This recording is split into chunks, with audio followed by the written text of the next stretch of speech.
وبعض الشباب نبه يسوي طواعة من خرقة. سمعتوا بها طواعة من خرقة؟ ها؟ شيء طواعة اسمها شيء طواعة من خرقة. يعني أنا في هذا المسجد ومتعلم،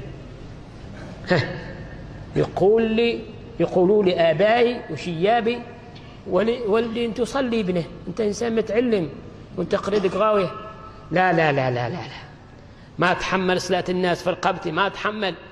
اسمع لي طواع العورة، كيف ما تحمل أنت تصلح صلاة الناس؟ من تبغانا؟ قال جيبوا، يقول وافد، جيبوا وافد يقول هنا واقرين، هذا يقول بيشتغل في المزارع، يقول هلا واقرين حفظت القرآن، خليه يدقق بأربع ركعات حتى كان مسافر براية أتخطلك ما غيرها. هذا بقوله ناس تصلوا وقالوا لي ذا الكلام.